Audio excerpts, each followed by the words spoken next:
Okay. Thank everybody for being here today. You guys are all here to do our lunch and learn. So if you guys have your lunch, feel free to stay off camera. Come on camera, that's fine, whatever you guys are most comfortable with. We have Isabel Chaverra here from Career Resources, who will be doing our lunch and learn session for today, which is Understanding the Workforce Innovation and Opportunity Act, which is what WIOA stands for. We're really excited to have her. I know that we often get a lot of questions around what eligibility looks like, what the process looks like, who is and isn't eligible, and where people can get more information and get their folks connected to resources, because WIOA, I think, is in a lot of ways the gateway to a lot of the services and supports that our clients need.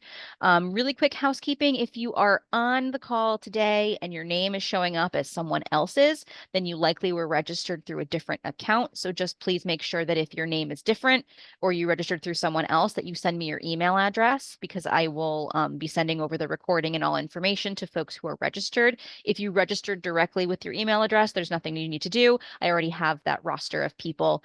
So you guys will receive all of the information. Um, After today's session, everything will be uploaded to our YouTube channel and to Roundtable, and I'll make sure that all that information gets shared with everybody. If anybody has any questions, there is a Q&A feature, there is a chat box. You can also raise your hands. I think Isabel is comfortable with any interruptions if you guys really have any questions, or we can save them for the end, whatever folks feel most comfortable doing. I hope that you guys like this lunch and learn session. It's a little bit of a different format than what we normally do, with just some kind of quick information. So if anybody has any thoughts about any future topics, please email me, lindsay@thehousingcollective.org. I will turn it over to Isabel. Thank you so much for being here today.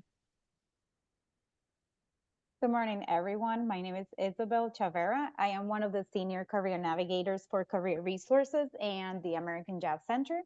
I was invited today to present the WIOA program to all of you. So I have a little PowerPoint presentation. I will go over the whole WIOA process today. If you have any questions, feel free to ask. So WIOA stands for Workforce Innovation and Opportunity Act. It is a federal grant program that is divided into different regions in the state of Connecticut. So each region has different process. We are in the Southwest region. So the towns that you see on screen are the towns that we service. We have an American Job Center in Bridgeport, in Stamford, Derby, and Ansonia, if I'm not mistaken. If you do not reside in any of these towns, then you will need to search for your closest AJC, and they will service you at their region.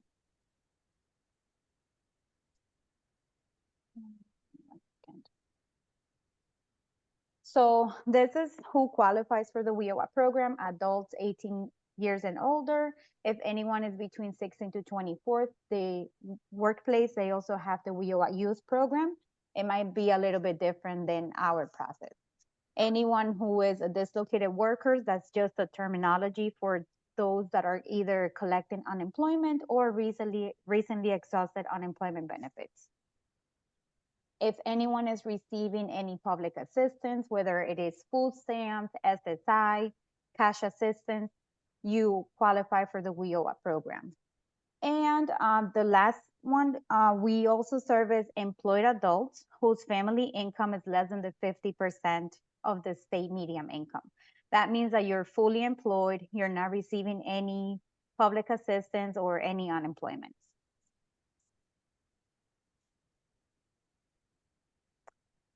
Select the service.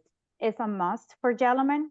If any gentleman is applying for the WIOA program, we need to prove that you are registered with Select the Service. If you are born January 1st, 1960 and after, it is a requirement. If you did not register, we have waiver in process. Unfortunately, if a gentleman comes to us and they did not register for Select the Service, we cannot process the eligibility application.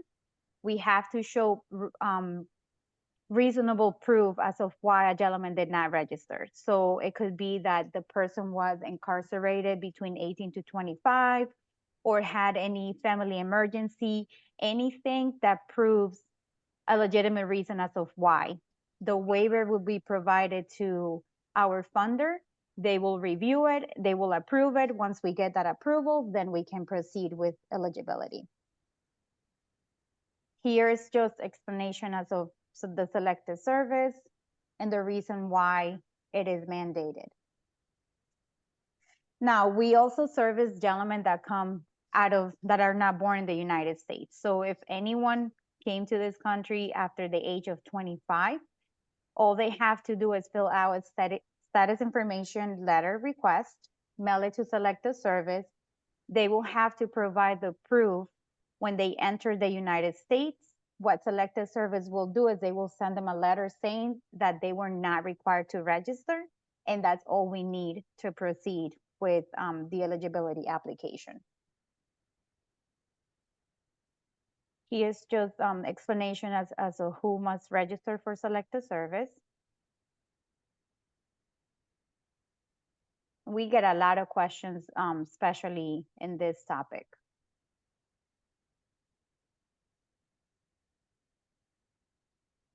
So these are reasons as of why somebody would not register for selected service. As I mentioned, if anyone was incarcerated or hospitalized or institutionalized, any legal reason, any legitimate reasons why.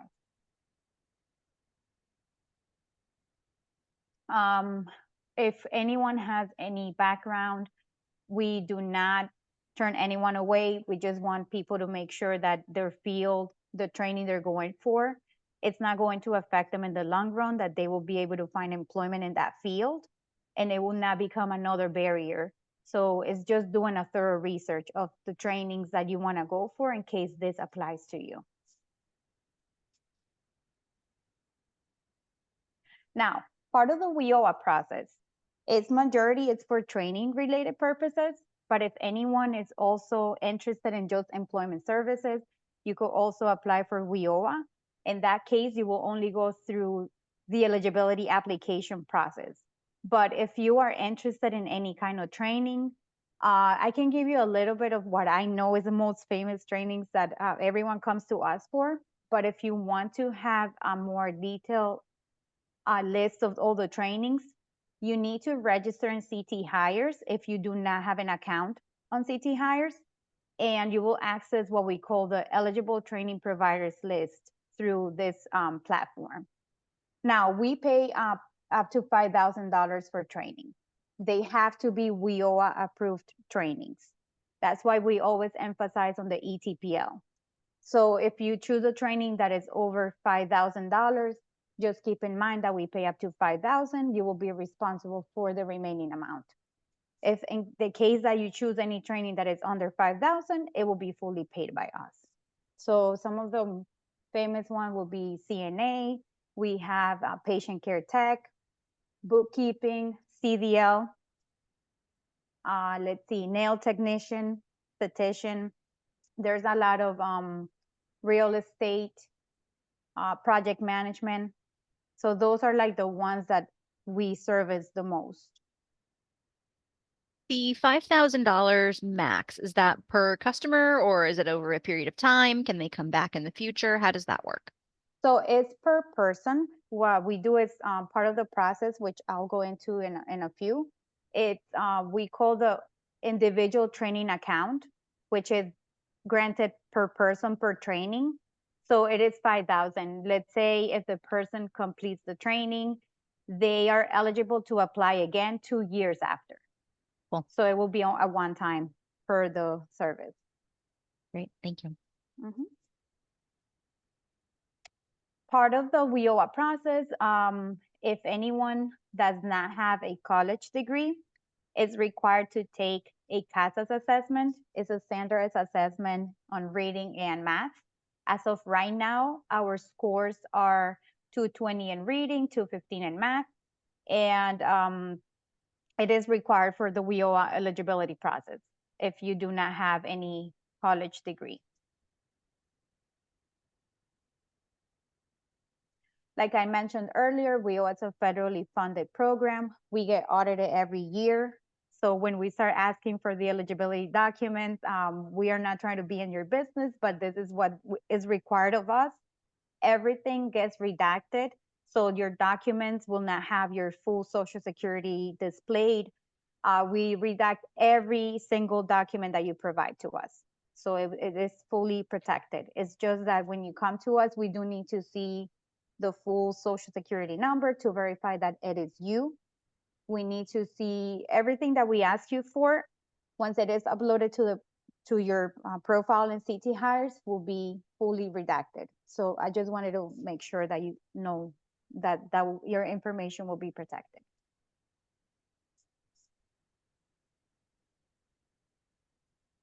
And this is the list of the documents that we require for eligibility. We need Social Security card for you, a person that is applying only. It has to be signed. We would need your proof of address to make sure that you reside in the Southwest region. So when it comes to address, you can provide either your driver's license, state ID, any utility bills, any letter from any government agency, postmark mail addressed to you. If you do not have any of that, the items that I just mentioned, just let us know when you come to apply for the WIOA program. We need proof of citizenship. So if you were born in the United States, your birth certificate or US passport, unexpired. If you were not born in the United States, you can provide either if you have an employment authorization card, if you have a permanent residence card, or if you are a naturalized citizen, then either your naturalization certificate or your passport, unexpired as well. For gentlemen, as I mentioned earlier, selected service. If you are a veteran, then your DD-214 will suffice that. We need proof of highest grade completed, whether if you have your GED, high school, college degree. If by any reason you did not complete your high school, then a transcript. When we ask for transcripts, they can be unofficial. So if you don't have to pay any money for them, don't worry about it. We also ask for proof of family size. If you are, and by family size, we mean nuclear family. So it will be husband, wife, dependent children, 23 and under that are living in the household with you. In that case, we will need either birth certificates. If you are legally married, then marriage certificate will cover that. The reason why we ask for family size is in case that you do not receive any public assistance or you're not collecting unemployment. When it comes to family income, the number of the people in the family will help you towards the income guidelines. For family income, we need, if you are receiving public assistance, then the printout or any letter from the Department of Social Services showing that you are receiving that type of assistance. If you are collecting unemployment, then your unemployment payment history.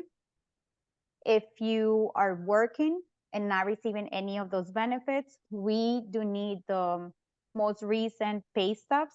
It could be 4 to 6 recent pay stubs.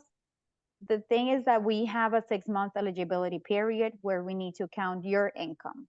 How have you been providing for yourself or your family for the past 6 months?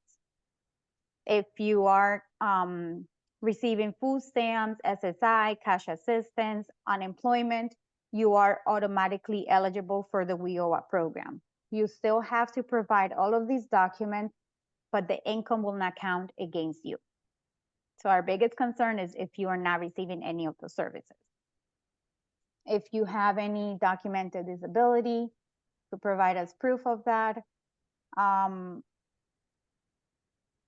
I think I covered pretty much everything for eligibility.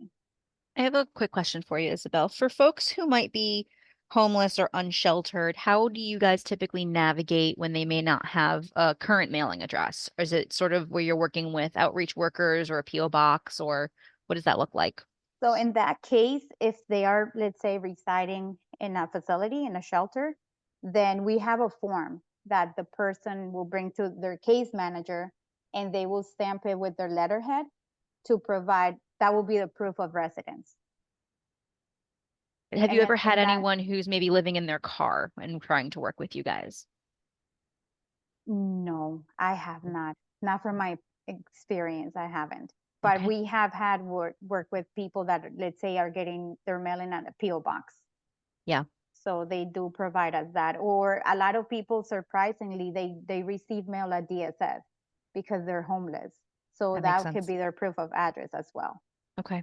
And would the form that you have also maybe work with, like, let's say an outreach worker? Let's say that an outreach worker can confirm this person is living in their car. They don't have a current mailing address.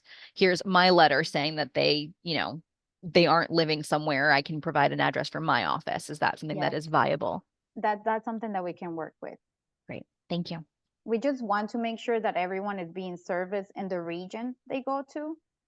And unfortunately, that's how they want it divided by, that's how the WIPs work the WIOA program. Yeah. There's a question in the chat. If they only have Husky, do they not qualify?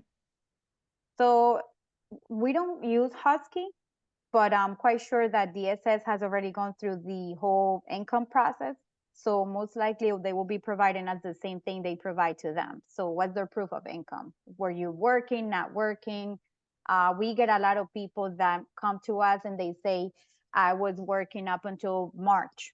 So I have not been employed since then. So what we do is, okay, can you provide us pay stubs for March? And then if they're living with a relative or any friends that are supporting them for now or assisting them, then we have a form that's called a support statement.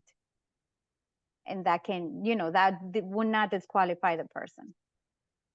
I think there's a similar question, or if someone only has WIC, but they have proof of income.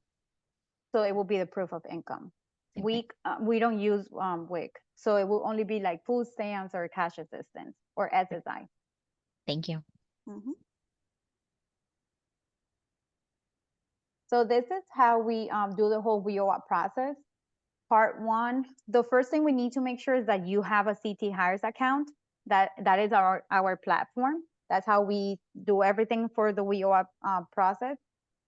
So if you do not have a CT Hires account, we encourage you to create one. When you are registering in CT Hires, please do not opt out of putting your social security number, because that's how we can verify who you are. If you do not do that, then the system will give you a pseudo number, and then we have to go through the whole process of changing it. Once this will be considered like a mini orientation for all of you, but that's like our first step. It will be for everyone to either attend. We have a monthly virtual orientation, or we have weekly in-person sessions. Let's say in Bridgeport, we have every Thursday at 9:30 and then at 1 in the afternoon. If anyone would like to attend another WIOA orientation, they basically will tell you the same thing that I'm telling you right now, and they will give you paperwork. They will give you like the list of the required documents. At the center, you can register for the CASAS assessment if you feel ready to do so, but then that will be like the beginning of the whole process. Once you have all of the required documentation, and let's say you already know what type of training you're going for, then the part one will be the eligibility process. So this is when we start the whole WIOA program. We will process your eligibility application. What happens majority of the times, the case managers process the eligibility application. I am the one who reviews them and approves them. And if there's anything that is missing or any corrections, I will tell them. Once your eligibility is approved, then the part two is the contract. So what happens in the meantime is they will give you what we call a program research form. So you have to make an appointment with the school and start finding out their starting dates, any prerequisites from the school. They will fill out that paperwork. That is what helps the case manager create the contract. So we encourage people to not register for school, do not start any class prior to you receiving a copy of your approved ITA. If you start before we sign a contract, unfortunately, we won't be able to pay for the training. So that's something that we encourage everyone to do. Once you receive a copy of your approved training, that means you get the green light to start class.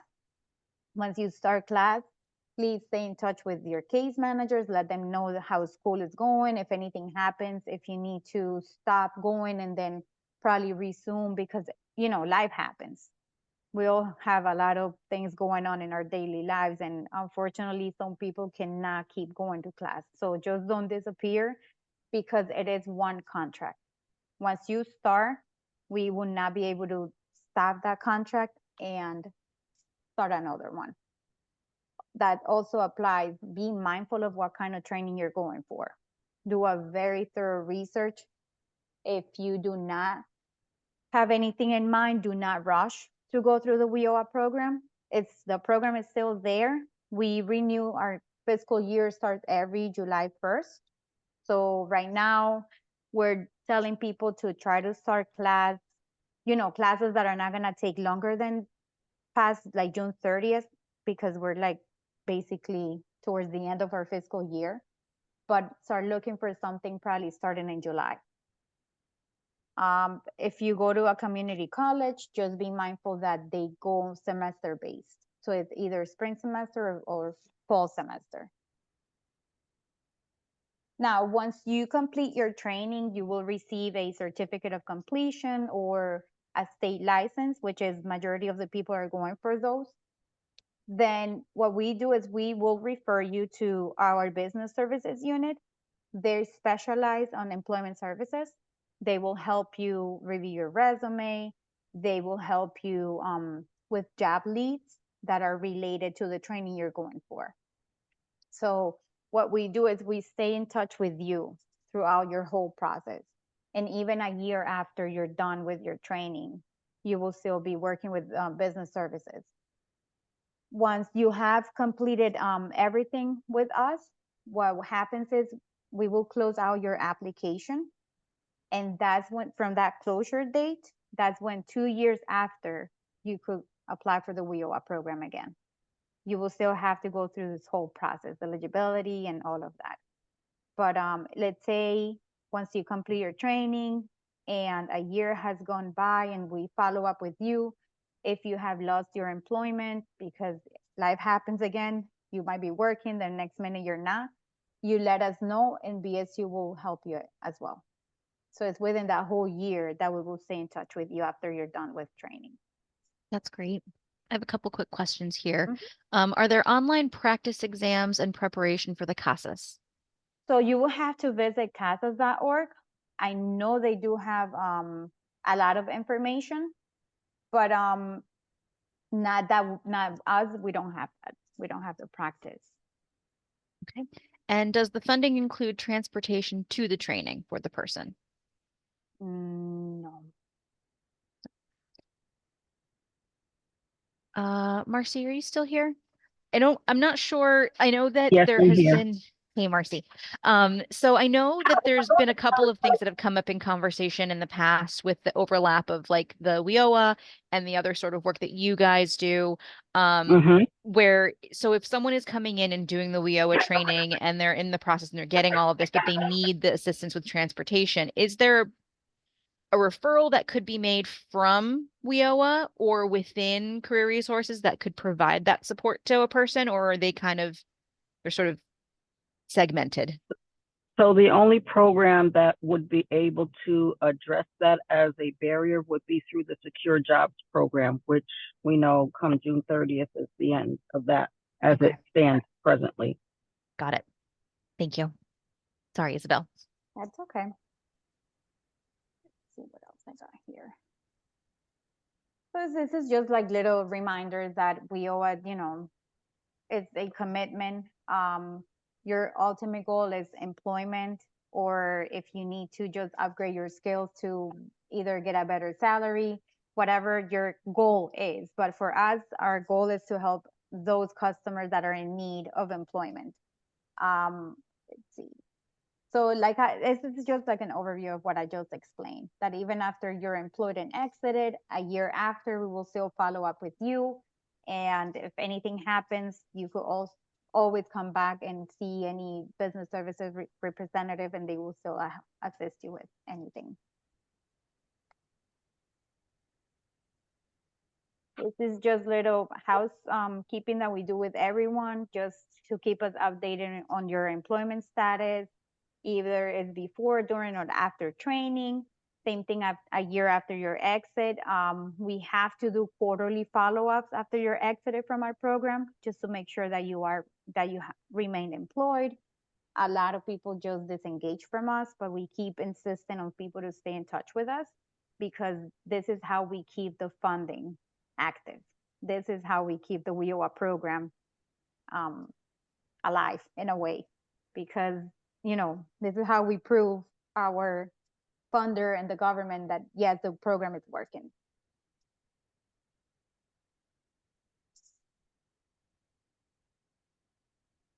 This is just how to access the eligible training providers list. But this is the one I mentioned to you, Lindsay. I can send you the attachment to your email if you want to share with anyone. But the only way you access this is through CT Hires. So once again, I'll emphasize, if you don't have a CT Hires account, please register. And this is how you're going to be serviced through the American Job Center, not just the WIOA program. Any other career resources, we have different, let's say, computer courses, and they will be accessed through CT Hires, or even workshops through the Department of Labor. They will be accessed through CT Hires. So these are just like the next steps. It will be to gather your documents for eligibility. If you are ready to continue with the eligibility process, you can register for CASAS assessment. The reason why I say that is because CASAS is only valid for 90 days. So if you take the CASAS today and you're indecisive about what kind of training you're going for, or for any reason you cannot find all of your documents, 90 days go by, you come back to us, then you will have to take it again. And that's unfortunate. And like I said, start doing your research. If you are not quite sure what kind of schools or what kind of trainings to go for, then it's the time to, take it slow and do not rush. We're still here. We're not going anywhere.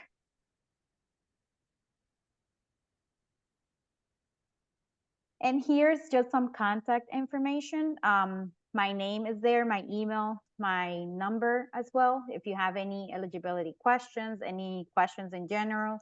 We also have our Bridge for Senior Career Navigator, which is Daphne. And our VP of Operations is Elizabeth Perez. So if you have any questions or any issues come up, anything, and you feel like you cannot get a hold of one person, just let us know. Thanks, Isabel. You're welcome. Any questions? See, is there a list of all the trainings available, or is everything listed on CT Hires?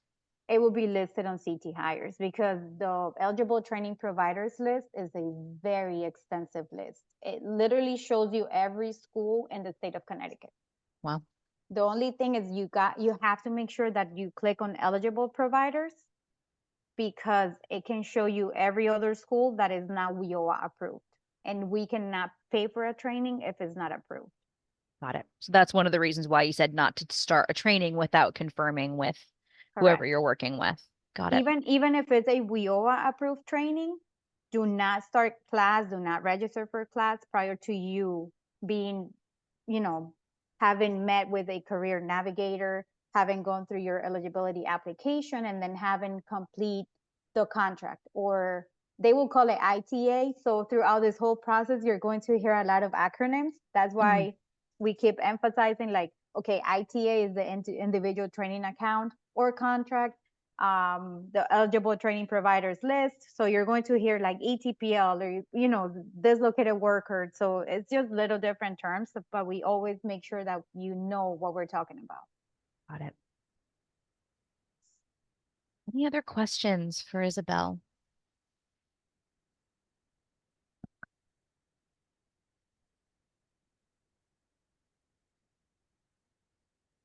Another second in case someone's typing something. Okay. Thank you so much, Isabel. It was a pleasure to have you. I appreciate you giving us this like good, robust little training on WIOA and understanding it.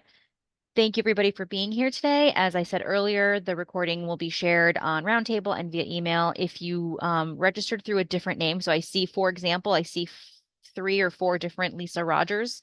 So I assume you guys either accessed it through Lisa's account. If you did not register for this directly, please just put your name in the chat so that you can get the materials after today's training. I want to make sure that everybody can access it and actually has it. So I'll stick on for a few more minutes just so that people can like get their email addresses in the chat if they need to. It will also be posted on Roundtable. So if you guys are on there, you'll see it in the announcements hub. Thank you so much, Isabel. Have a You're great day, welcome. everybody. Nice meeting you. Bye. Nice meeting you as well. Take care. Bye-bye. Bye-bye.